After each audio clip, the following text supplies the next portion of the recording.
في قولك قل ليكون ما قال إياك نعبد مناسبا له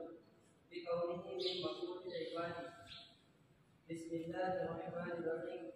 الحمد لله جملة خبرية فصل فيها الثناء على الله بمضمونها من أنه تعالى مالك لجميع الحمد من الخلق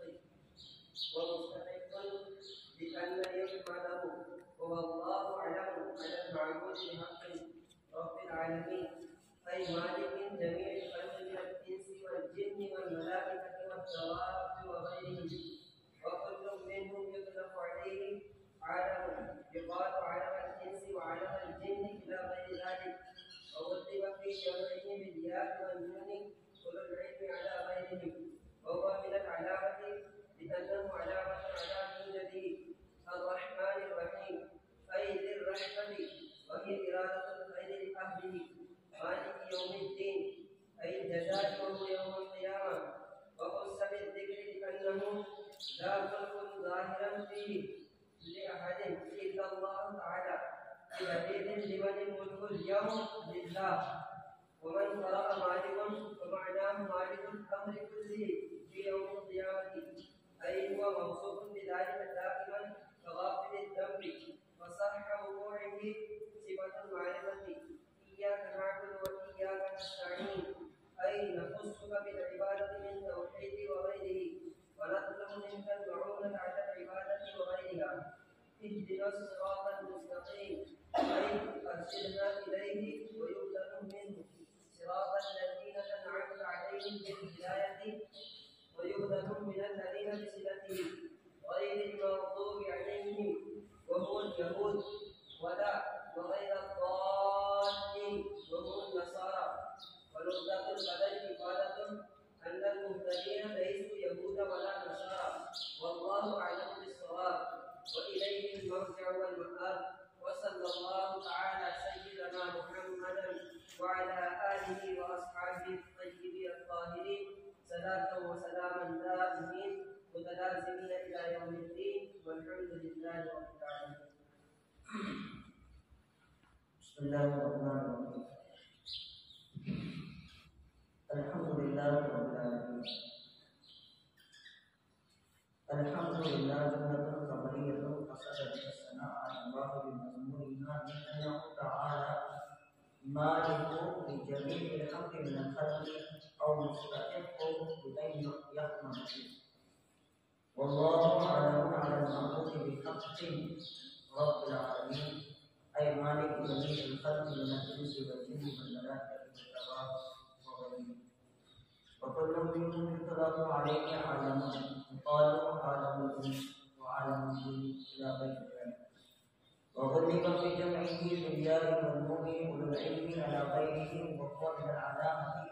لأنه علامة الدين الرحمن الرحيم، أي ذي الرحمة وهي إرادة الخير، مالك يوم الدين أي الجزاء وهو يوم القيامة، وخص بالذكر لأنه لا ملك ظاهرا فيه لأحد إلا لله تعالى، بدليل لمن الملك اليوم لله، ومن قرأ مالك فمعنى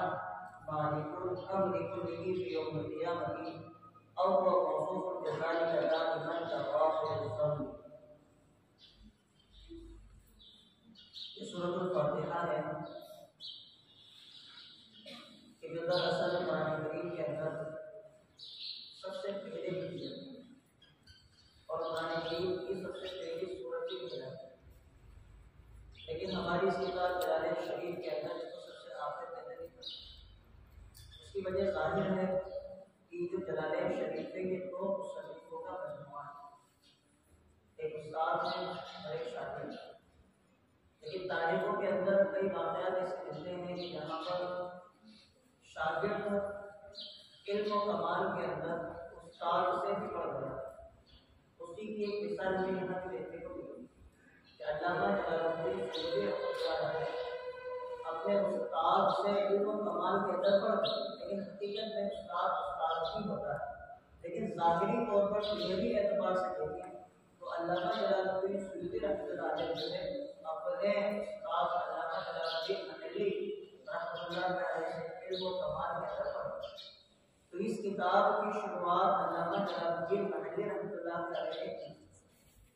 لیکن 15 پارے کی تفسیر مکمل ہوئی اور حضرت کا انتقال ہوا. اب یہ عظیم الشان کارنامہ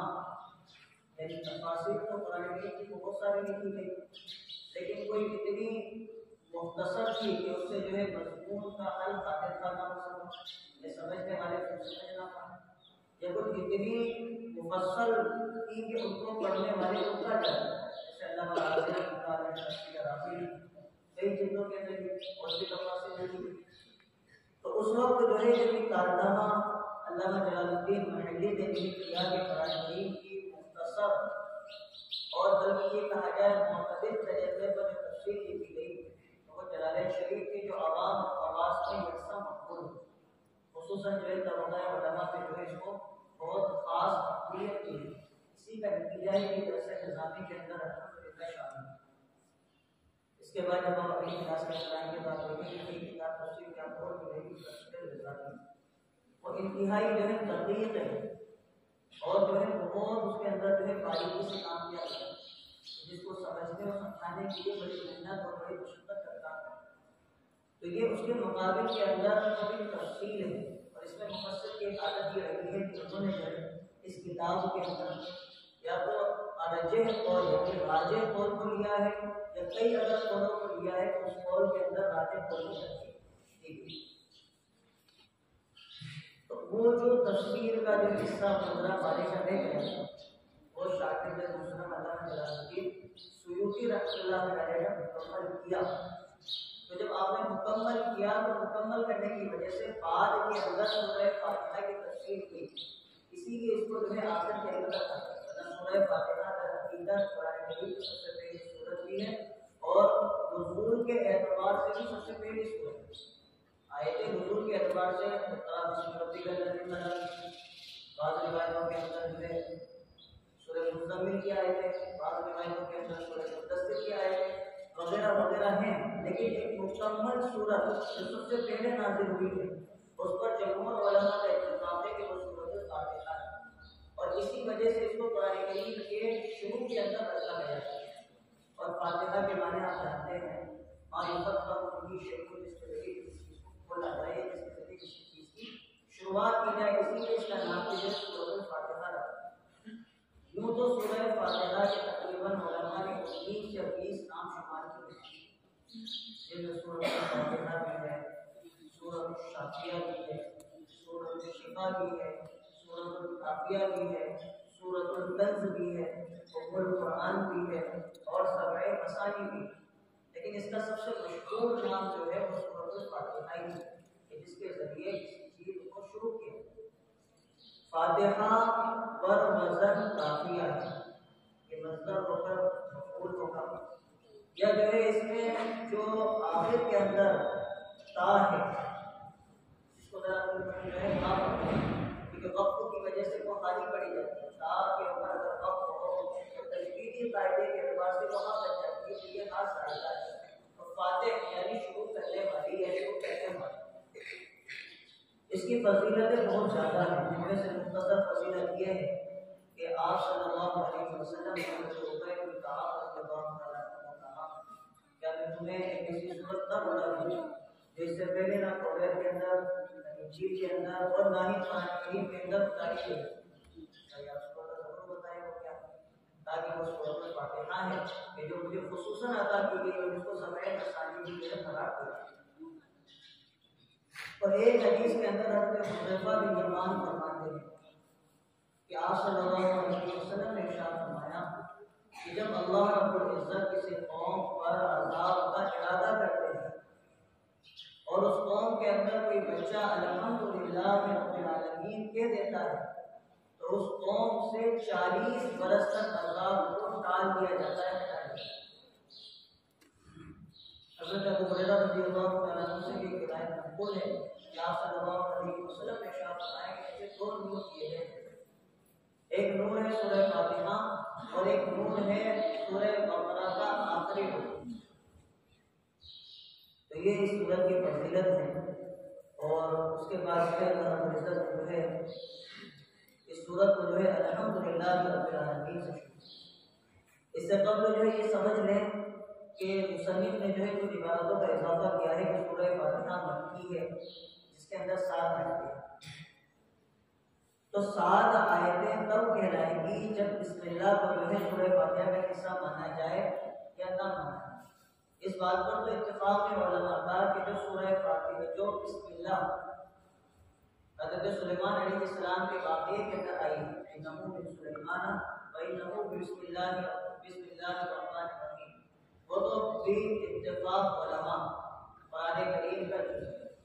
لیکن جو سورہ فاتحہ کہ شروع میں بسم اللہ لکھی گئی ہے وہ قرآن کریم کا جز ہے یا نہیں ہے؟ امام شافعی رحمۃ اللہ علیہ فرماتے ہیں کہ وہ قرآن کریم کا جز ہے، اور امام ابو حنیفہ رحمۃ اللہ علیہ فرماتے ہیں کہ وہ قرآن کریم کا جز نہیں ہے، بلکہ صورتوں کے درمیان کے اندر جو بسم اللہ فصل کے لیے لکھی جاتی ہے وہی جو ہے اس کی حیثیت ہے. اس کے بعد کہتے ہیں الحمدللہ رب العالمین، تمام تعریفیں اللہ کے لیے ہیں جو دونوں جہاں کا رب ہے. جملۃ خبریہ قصد بها الثناء علی اللہ بمضمونها لأنه تعالی مالک لجمیع الحمد والثناء.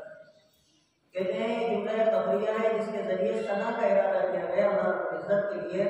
اس مضمون کے ساتھ کہ اللہ رب العزت ہی جو ہے تمام حمد کے مالک ہے. مخلوق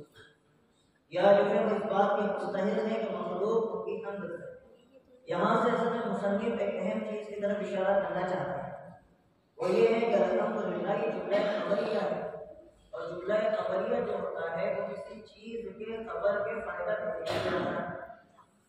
اور یہاں پر الحمدللہ کے اندر اگر کسی چیز کے خبر کا فائدہ پہنچانا مقصود ہو تو یہ بات غلط ہوگا. جیسے کہ کوئی شخص کسی سے کہے کہ زید القائم، زید کھڑا ہے، تو اس کا مطلب یہ ہے کہ وہ اس کو زید کے کھڑے ہونے کی اطلاع دے رہا ہے، خبر دے رہا ہے. یا کوئی آدمی کسی سے کہے حافظ القرآن حفظ کر لیا تو وہ اپنی واقفیت کی اطلاع دے رہا ہے. اور اللہ رب العزت کی حمد کی اطلاع دینا یہ تو ایک لفظ بات ہے کہ وہ اللہ رب العزت جو ملے حقیقی ہے اور پوری دنیا کے اندر جو ہے اپنی نعمتوں اور جو ہے اپنے انوارات کی خالص لوگوں پر سربت کر رہے ہیں، ان کی تعریف کسی کو خبر دی جائے یہ جو ہے لفظ بات ہے. اس بات کی خبر دینا نہیں ہے کہ اللہ رب العزت کی تعریف کرو، بلکہ اس بات کی خبر دینا ہے کہ اگر کوئی ذات قابل ستائش اور قابل تعریف ہے تو وہ صرف اور صرف اللہ رب العزت کی ذات ہے، اس کے علاوہ کوئی ذات قابل ستائش اور قابل تعریف نہیں ہے. کہتے ہیں واللہ علم العالمین، اور اللہ علم ہے معبود نہیں.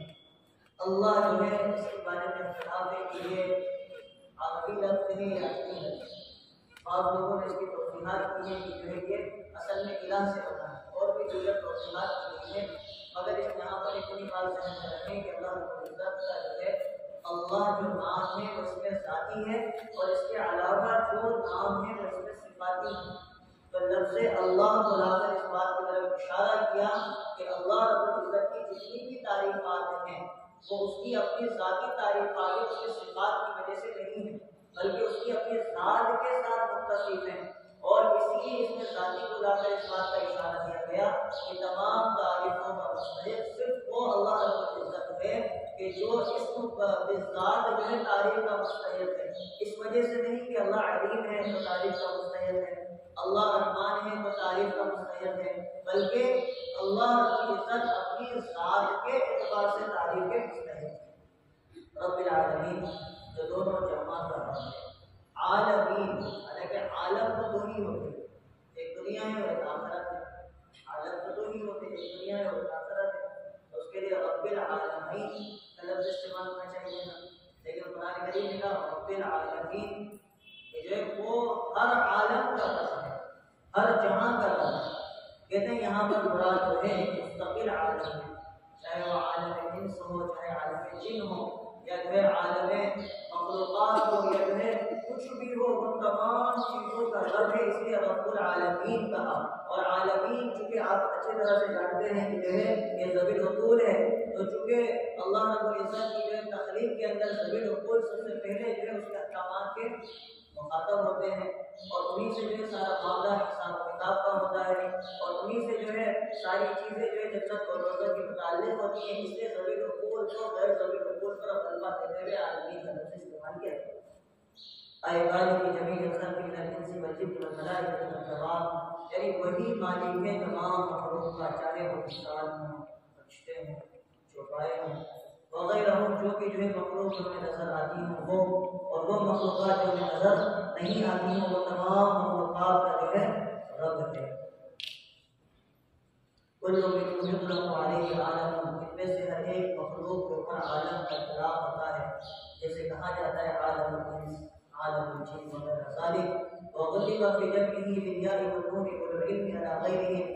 اور تغلیب یعنی غلبہ دیا گیا یا اور نون کو لا کر جمع لانے میں اہل علم، سبھی لوگوں کو یہاں پر اہل علم سے تعبیر کیا، کیونکہ انسان ہی علم کا بھی مکلف ہے اور اس کی ضروریات کا بھی مکلف ہے۔ تو سبھی لوگوں مانے اہل علم کو غیر اہل علم پر یعنی غیر سبھی لوگوں کے اوپر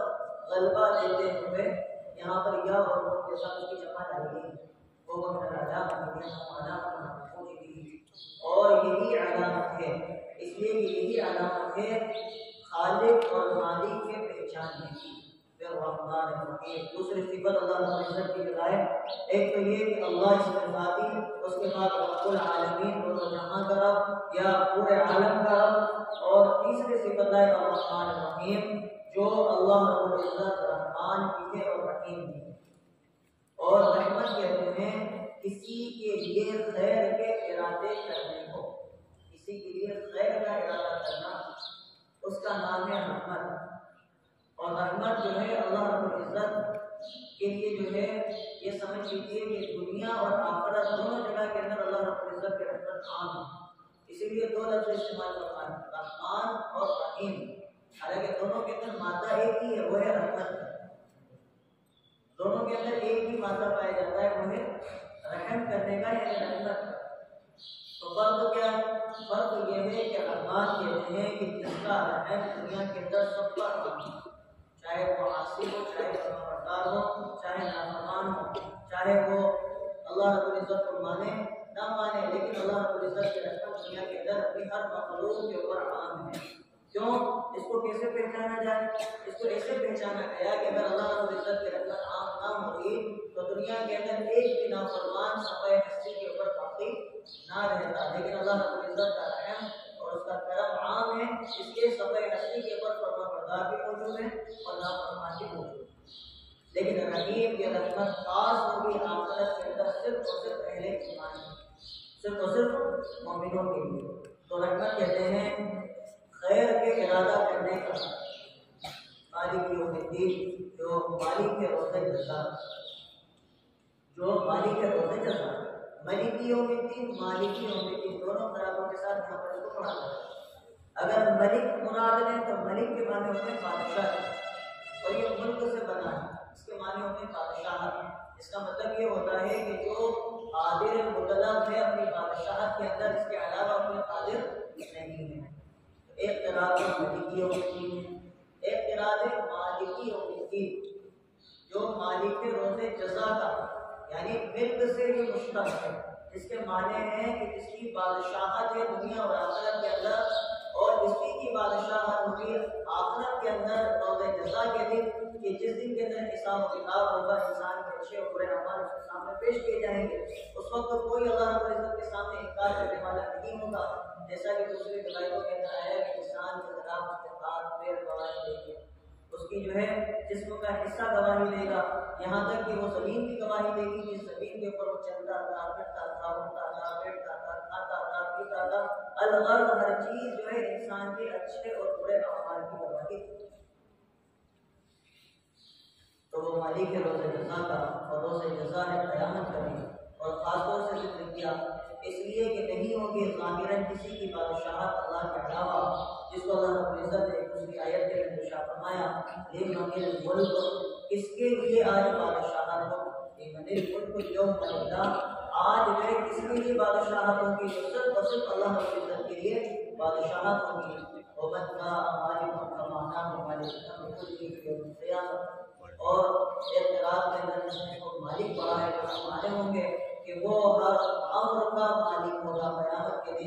یا وہ اس کے ساتھ موصوف ہوگا ہمیشہ ہمیشہ، جیسے غافل الذنب فصح فصح وضوء صفت المعرفت ایاک نعبد و ایاک نستعین۔ اب یہاں تو جو مضمون تھا وہ مضمون غائبہ تھا، یعنی اللہ رب العزت کی جو تعریف کی گئی، اللہ رب العزت جو ہے رحمان اور رحیم قرار دیا گیا، اللہ رب العزت کو مالک جزا قرار دیا گیا۔ اب جو ہے اللہ رب العزت کو اس آیتوں کے اندر جو ہے صحیح طور پر مخاطب کیا